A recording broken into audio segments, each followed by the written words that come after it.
আসসালামু আলাইকুম। আমি রেসিপি বাই বৃষ্টি কিচেন থেকে বলছি। আশা করি আপনারা সবাই ভালো আছেন। আল্লাহর রহমতে আমি অনেক ভালো আছি।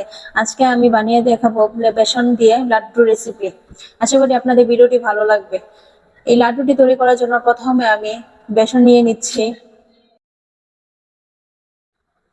আমি এখানে 3 কাপের মতন বেসন নিয়েছি। আপনারা চাইলে আরো বাড়িয়ে কমিয়ে নিতে পারেন। এখন আমি বেসনটা খুব ভালোভাবে চেলে নিব। আজকের ভিডিওটি যদি আপনাদের কাছে ভালো লাগে তাহলে একটি লাইক এন্ড সাবস্ক্রাইব করে দিবেন, আর ভালো লাগে একটি কমেন্ট করে জানাবেন। বেসনটা আমার চালা হয়ে গেছে। আপনি আমি একটা ছাঁকনির সাহায্যে বেসনটা চেলে নিয়েছি। এখন এর মধ্যে আমি দিয়ে দেব লবণ, তারপর সামান্য একটু আমি জর্দা কালার দিয়ে দিব। জর্দা কালারটা দিলে লাড্ডুটা কালারটা অনেক সুন্দর আসবে। এখন আমি একটা হ্যান্ড বিস্কের সাহায্যে বেসনের সাথে লবণ আর জর্দা রংটা ভালোভাবে মিশিয়ে নিয়েছে। এখন আমি 1 গ্লাসের মতো পানি নিয়েছি। পানিটা আমি অল্প অল্প করে দিয়ে মিশিয়ে নেব। চেষ্টা করবেন অল্প অল্প করে পানিটা দিয়ে মিশিয়ে নিতে, তাহলে এই ডোটা অনেক সুন্দর হবে। দেখতে পাচ্ছেন আমি অল্প অল্প করে পানি দিয়ে এই ডোটা তৈরি করে নিচ্ছি। মানে লাড্ডুর একটা মিশ্রণ তৈরি করে নিচ্ছি আমি এখানে।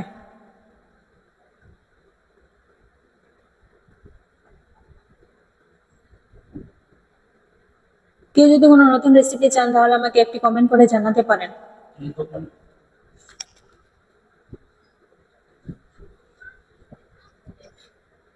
আপনারা যে কেউ অল্প কিছু উপকরণ দিয়ে আপনারা বাড়িতে খুব সহজে এই লাড্ডুটি বানিয়ে নিতে পারেন। খেতে অনেক মজার এন্ড সুস্বাদু। আপনারা বানিয়ে ফ্রিজে রেখে দিতে পারেন।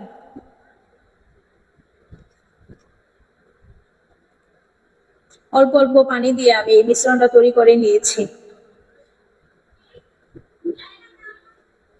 খুব ভালোভাবে মিশ্রণটা তৈরি করতে হয় যাতে দানা দানা না থেকে যায়।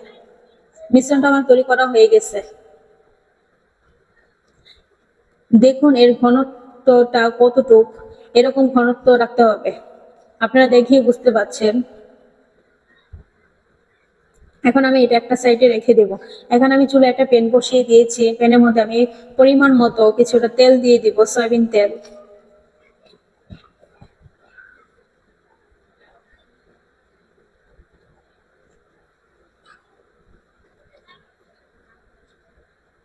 তেলটা যখন একটু গরম হয়ে আসবে তখন আমি এর মধ্যে দিয়ে দিব যে মিশ্রণটা, বেসনের মিশ্রণটা তৈরি করে রেখেছিলাম ওইটা। আমি আলু চপের মতো ছোট ছোট করে তেলের মধ্যে মিশ্রণটা দিয়ে দিচ্ছি, তাহলে আপনার ব্লেন্ড করতে সুবিধা হবে। এটা মচমচে করে ভেজে নিতে হবে, তাহলে ব্লেন্ডটা খুব সুন্দরভাবে ব্লেন্ড হয়ে যাবে। আপনারা চাইলে পাটাও বেটে নিতে পারেন, কিন্তু ব্লেন্ডারে করলে খুব সহজে হয়ে যাবে। দেখতে পাচ্ছেন আমি আলু চপের মতো ছোট ছোট করে দিয়ে দিয়েছি। এরকম ছোট ছোট করে ভেজে নেবেন।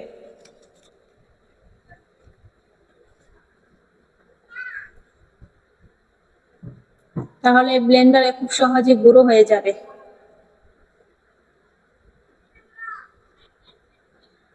আমার এটা ভালো করে ভাজা হয়ে গেছে। এখন আমি এগুলো উঠিয়ে নিব।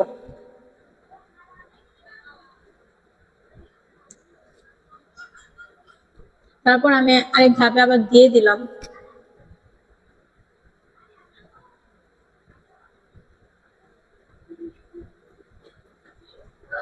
এভাবে আমি বাকি সবগুলো ভেজে নেব।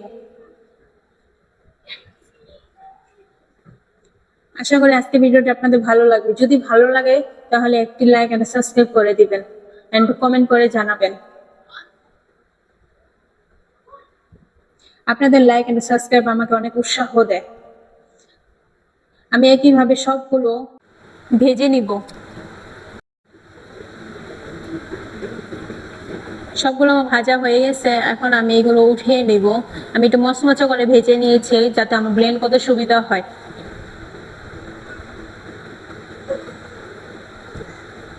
সবগুলো ভাজা হয়ে গেছে, আমি এখন সবগুলো নামিয়ে নিয়েছি,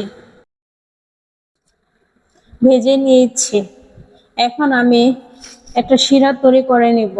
আমি একটা প্যান বসিয়ে দিয়েছি, এর মধ্যে আমি দিয়ে দিলাম 3 কাপের মতো চিনি। আমি 1 পা মতো চিনি দিয়েছি। আপনারা যে যতটুকু বানাবেন তার অনুযায়ী আপনারা চিনিটা দিবেন।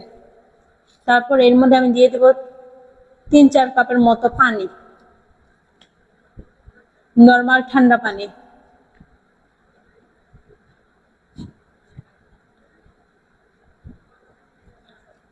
আমি যে মিশ্রণটা ভেজে রেখেছিলাম বেসনের, ওইটা আমি ব্লেন্ডারে গুঁড়ো করে নিয়েছি। এখন আমি শিরাটা তৈরি করে নিব। এখন আমি এর মধ্যে দিয়ে দিলাম সামান্য একটু জর্দা কালার।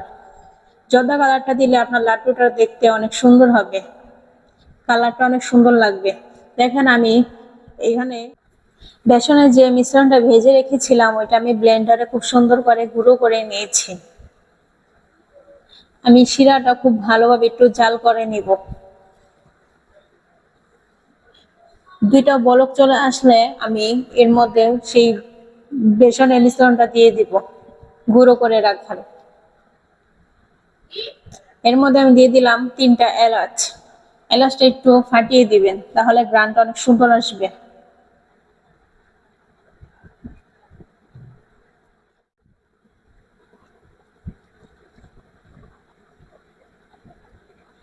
খুব ভালোভাবে শিরাটা নেড়ে দিয়েছি। এখন আমি এর মধ্যে দিয়ে দিব বেসনের সেই মিশ্রণটা।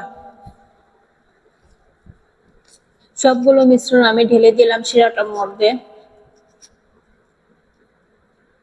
তারপর আমি খুব ভালোভাবে নাড়াচাড়া করে নিব।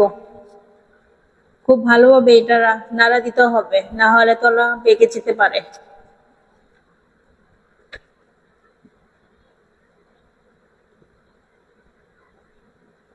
খুব ভালোভাবে নাড়াচাড়া দিয়ে দিচ্ছি, আপনারা দেখিয়ে বুঝতে পারছেন।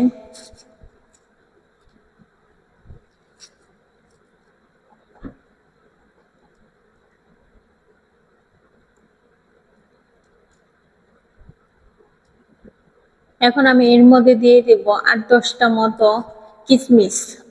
কিশমিশটা দিলে যখন লাড্ডুটা খাবেন খেতে অনেক ভালো লাগবে, যখন মুখে এই কিশমিশটা থাকবে খেতে অনেক ভালো লাগবে। যদি ভিডিওর মধ্যে কোনো ভুল ত্রুটি হয়ে থাকে তাহলে ক্ষমা দৃষ্টিতে দেখবেন। আর আপনারা বেশি বেশি সাপোর্ট করবেন যাতে আমি আরো সামনে এগিয়ে যেতে পারি। আপনাদের সাপোর্টের জন্য আজকে আমার এতটুকু আগে বাড়তে পারছি। আপনারা যদি সাপোর্ট করেন তাহলে আমি আরো এগিয়ে যেতে পারবো।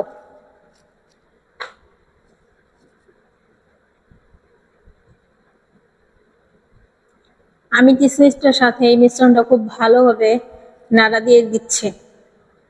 খুব ভালোভাবে মিশিয়ে নিতে হবে। এটা আমার এখন রান্না করা হয়ে গেছে। এখন আমি চুলা থেকে নামিয়ে নিব। আমি সবটুকু একটা প্লেটের মধ্যে নামিয়ে নিচ্ছি। চুলা থেকে আমি নামিয়ে নিয়েছি। এখন এটা হালকা ঠান্ডা হয়ে আসলে আমি লাড্ডুটা তৈরি করে নেব। হালকা ঠান্ডা হয়ে আসার পর আমি লাড্ডুটা বানিয়ে নিচ্ছি। আপনারা দেখেই বুঝতে পারছেন আমি কিভাবে লাড্ডুটা বানিয়ে নিচ্ছি। গোল গোল করে লাড্ডুটা বানিয়ে নিতে হবে। আমি একটা বানানো হয়ে গেছে। কি সুন্দর হয়েছে লাড্ডুটা। তারপর আমি আপনাদের বোঝানোর সুবিধার্থে আমি একটা লাড্ডু বানিয়ে দেখিয়ে দিচ্ছি আপনাদেরকে।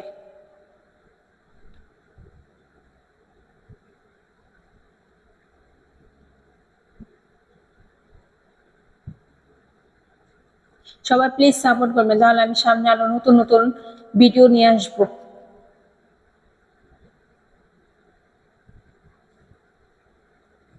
আমার সবগুলো লাড্ডু বানিয়ে নেওয়া হয়ে গেছে। আমি এর মধ্যে কিছুটা কিশমিশ দিয়ে সাজিয়ে দিয়েছি। দেখেন কি সুন্দর লাড্ডুটি হয়েছে। আপনারা ফ্রিজে রেখে এই লাড্ডুটা খেতে পারেন, আশা করি ভালো লাগবে। যদি ভালো লাগে তাহলে একটি লাইক এন্ড সাবস্ক্রাইব করে দিবেন। সবাই ভালো থাকবেন। আল্লাহ হাফেজ।